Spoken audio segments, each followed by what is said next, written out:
નમસ્તે મિત્રો, હું છું ભરતસિંહ સાવડા અને આપ જોઈ રહ્યા છો ભરતસિંહ સાવડા ખોડલ ફાર્મ. મિત્રો, હવે આપણે જે ઉનાળાનો અત્યારે એન્ડનો સમય ચાલુ છે, એટલે કે હવે આપણે ચોમાસાની આડા આપણે મહિનોથી દોઢ મહિનો જેવો સમય રહ્યો છે. તો ખેડૂત મિત્રો, હજી આપણી પાસે સમય છે. આપણે જમીનની અંદર જો જમીનનું પૃથ્થકરણ કરાવીએ, જમીનની લેબોરેટરી કરાવીએ, તો આપણા જમીનની અંદર કેટલા પોષક તત્વોની ઉણપ છે, કયા કયા તત્વોની જરૂર છે અને કયા કયા તત્વો આપણા જમીનની અંદર વધારે છે, ક્યાં ક્યાં કન્ટેનો વધારે હોય. હવે આપણે માનો કે આપણા જમીનની અંદર નાઇટ્રોજનની જરૂર જ નથી અને આપણે યુરિયા, એમોનિયા કે જે કંઈ નાખતા હોય તો જરૂર નથી અને નાખીએ એટલે શું થાય તો કે એ વધી જાય છે. અને જે નથી જરૂર એ વધી જાય છે, અને જે જરૂર છે ફોસ્ફરસની કે પોટાશની ઉણપ છે આપણી જમીનની અંદર, અને એ ઘટતું હોય એ આપણે ન નાખી શકીએ અને અવડાનું આપણે ઓલું જે ન જોતું હોય એ વધારે નાખીએ એટલે શું થાય કે આપણે જમીનને જે તત્વોની ઉણપ છે ને એ પૂરા નથી કરી શકતા, અને જે આપણે નથી જોતા એ આપણે વધારે નાખીએ છીએ.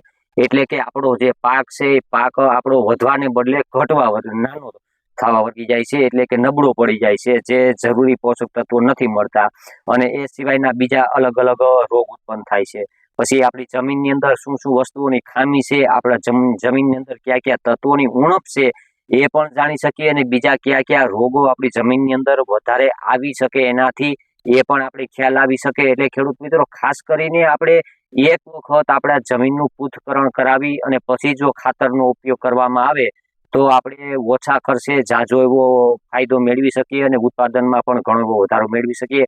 એટલે ખાસ મિત્રો, એક વખત આપણી જમીનની અંદર લેબોરેટરી કરાવવા માટે થઈને અત્યારે પડતર જમીન હોય, ખેડાઈ ગઈ હોય અને જમીનની અંદરથી ચારેય સેઢેવે એટલે કે ચારેય દિશાઓમાંથી આપણે જમીનને ઉપરથી થોડી મુકતા ખેડ કરેલી હોય તો આપણે ઉપરથી થોડી માટી હેઠવી અને પછી આપણે 4 આંગળ નીચેથી અથવા કે 4-5 ઇંચ ઊંડેથી થોડી માટી લઈ લ્યો અને એક વચ્ચેના સેન્ટરના ભાગમાંથી થોડી માટી લ્યો અને આ બધી માટીને એક જબલાની અંદર મિક્સ કરી અને તેની લેબોરેટરી કરાવી લ્યો, તો તેનાથી આપણે ખરેખર ખ્યાલ આવી જાય કે આપણે આ જમીનની અંદર ક્યાં ક્યાં પોષક તત્વોની ઉણપ છે.